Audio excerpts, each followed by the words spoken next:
আসসালামু আলাইকুম ওয়া রাহমাতুল্লাহি ওয়া বারাকাতুহু। প্রিয় ভাই ও বোনেরা, আজকে একটি গুরুত্বপূর্ণ টপিক আপনাদের সাথে আলোচনা করব যে যেই সময় স্ত্রী সহবাস করলে আপনি ধনী হয়ে যাবেন এবং আপনার ঘরে 3 দিন পর্যন্ত বারাকা শুধু আসতেই থাকবে এবং আল্লাহ পাক আপনার ঘরকে রহমত দ্বারা পরিপূর্ণ করে দেবেন। সুবহানাল্লাহ। প্রিয় ভাই ও বোনেরা, স্ত্রীর সাথে সহবাস করা এটা আল্লাহ পাক সুবহানাহু ওয়া তাআলার প্রাকৃতিক এক নিয়ম তিনি সৃষ্টি করে দিয়েছেন। অর্থাৎ প্রতিটি মানুষ সে যখন বিবাহিত জীবনে যাবে তখন তার স্ত্রী সহবাস করাই লাগবে। আল্লাহ রাব্বুল আলামিন এই নিয়ম নিজ থেকেই সেটা তিনি করে দিয়েছেন। আল্লাহ পাক বলেন, লিতাসকুনু ইলাইহা, তোমরা যখন তোমাদের স্ত্রীর কাছে যাবা সেখানে তোমাদের প্রশান্তি অনুভব হবে, তোমরা সেখানে প্রশান্তি লাভ করতে পারবা।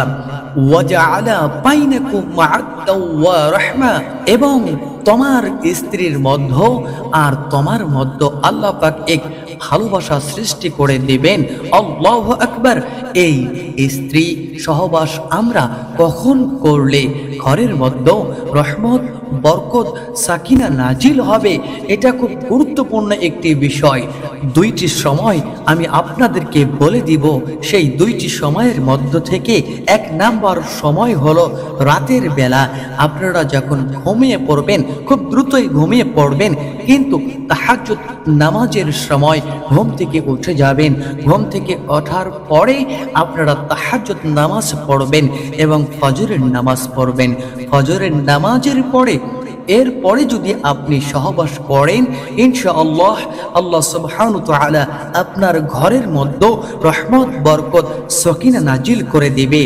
এর কয়েকটি কারণ আছে, যেমন মেডিকেল সায়েন্স বলেছে মানুষ যদি রাতের বেলা আরামে ঘুমায় তাহলে মানুষের শরীর ফিটনেস ঠিক থাকে এবং সকাল বেলা ঘুম থেকে ওঠার পরে যদি সে কাজকর্ম শুরু করে দেয় তাহলে তার সারাটা দিন ভালো যায়। এবং আল্লাহ রাসূল সাল্লাল্লাহু আলাইহি ওয়াসাল্লাম বলেছেন, সকালবেলা আল্লাহ সুবহানাহু ওয়া তাআলার রহমত, বরকত দ্বারা পৃথিবীকে পরিপূর্ণ করে দেয়। সুবহানাল্লাহ। অর্থাৎ সকালবেলার সময়টা খুব গুরুত্বপূর্ণ সময়। এই সময় উঠে যদি স্ত্রী সহবাস করেন, ইনশাআল্লাহ আপনার ঘরের রহমত, সাকিনা নাজিল হবে। এর আরেকটি কারণ আমি বলছি, অনেকেই একটি প্রশ্ন করেন যে হুজুর, কি কারণে সকালবেলা আমাদের স্ত্রী সহবাস করতে হবে, রাতের বেলা করলে ক্ষতি কি? দেখুন, রাতের বেলা যখন আমরা স্ত্রী সহবাস করি, এটা করার পরে আমরা আর গোসল করতে পারি না।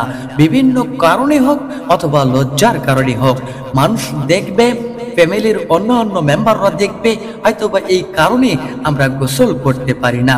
কিন্তু অথচ আমাদের নবী হযরত মুহাম্মদ মুস্তাফা সাল্লাল্লাহু আলাইহি ওয়াসাল্লাম বলেছেন, যে ব্যক্তি ফজরের নামাজ পড়বে না তার ঘর থেকে আল্লাহ পাক রহমত, বরকত, সাকিনা উঠিয়ে নেবেন। এখন আপনি ভেবে দেখেন যে এই গোসলের জন্য যদি আপনাকে ফরজ নামাজ মিস করে দিতে হয় তাহলে আপনার ঘর থেকে কিন্তু রহমত, বরকত, সাকিনা উঠে গেল, আপনার ঘর থেকে শান্তি উঠে গেল, আপনি কিন্তু দিন দিন গরিব হয়ে যাবেন। ভাই আমার, এরপর আপনি দেখেন সকালবেলা যদি আপনি স্ত্রী সহবাস করেন তাহলে বিশেষজ্ঞরা বলেছেন স্ত্রী সহবাস যদি সঠিকভাবে করা হয় তাহলে সেটা শারীরিক ব্যায়ামের আওতায় পড়ে যায় এবং সকালবেলা এগুলি করার কারণে আপনার শারীরিক ফিটনেস ঠিক থাকবে এবং সারাদিন আপনি একটি প্রফুল্ল অনুভব করবেন। প্রিয় ভাই ও বোনেরা, এই প্রথম নাম্বার যে সময়টি সেটা হলো ফজরের সালাত আদায় করার পরে এরপরে আপনারা স্ত্রী সহবাসে লিপ্ত হতে পারেন। ইনশাআল্লাহ আল্লাহ পাক আপনার ঘরকে রহমত দিয়ে ভরপুর করে দেবেন। দ্বিতীয় নাম্বার হলো আপনাদের যখন মেজাজ গরম থাকবে, অর্থাৎ আপনি যখন প্রচণ্ড রাগান্বিত অবস্থায় থাকবেন, হলেও এই সময় কখনো স্ত্রী সহবাস করবেন না, কারণ এমনটা করা মেডিকেল সায়েন্স বলেছেন এমনটা করা উচিত না। একজন মানুষ যখন প্রফুল্ল থাকে, সে যখন স্বাভাবিক অবস্থায় থাকে এবং তার মন মানসিকতা যখন ভালো থাকে, সে যদি স্ত্রী সহবাস করে তাহলে সেটা তার জন্য অনেক বেশি আরামদায়ক এবং অনেক বেশি ভালো হয় এবং ফিটনেসও ঠিক রাখার জন্য, শারীরিক জীবনযাপন ঠিক রাখার জন্য এটাই হবে উত্তম। কিন্তু গরম মেজাজ নিয়ে যদি স্ত্রী সহবাস করা হয়, এটাকে আল্লাহ রাসূল সাল্লাল্লাহু আলাইহি ওয়াসাল্লাম কখনোই পছন্দ করতেন না। এটা অবশ্যই আমাদের মনে রাখতে হবে, এই জন্য যে আমাদের মন মেজাজ যখন প্রফুল্ল থাকবে তখন আপনারা এই শরীয়তের অনুযায়ী যে বিধান আমাদেরকে দিয়েছেন স্ত্রী সহবাস করা, সেটা আমরা করতে পারি। কিন্তু আপনাদের যখন মেজাজ গরম থাকবে, আল্লাহ রাসূল সাল্লাল্লাহু আলাইহি ওয়াসাল্লাম বলেছেন কখনোই তিনি এটা পছন্দ করতেন না যে এমন তো অবস্থায় স্ত্রীর সাথে মিলন করা। প্রিয় ভাইয়েরা, একজন স্ত্রীর কাছে জানতে চাও যে তার স্বামীটা কতটুকু ভালো। সে স্ত্রী যদি তাকে সার্টিফাই করে এবং আমার স্বামী ভালো, মনে করবা যে সে আসলেই তার স্বামীটা ভালো। এবং রাসূল সাল্লাল্লাহু আলাইহি ওয়াসাল্লাম বলেছেন, আমি আমার স্ত্রীদের কাছে সবচাইতে বেশি ভালো মানুষ ছিলাম। এই জন্য স্ত্রীর সাথে সদাচরণ, স্ত্রীদের সাথে ভালো ব্যবহার, স্ত্রীদের সাথে ভালো কথা আল্লাহ রাসূল সাল্লাল্লাহু আলাইহি ওয়াসাল্লাম নিজে করেছেন এবং উম্মতে মুহাম্মাদীকে করতে বলেছেন। স্ত্রীদেরকে কখনো মারতে যেও না।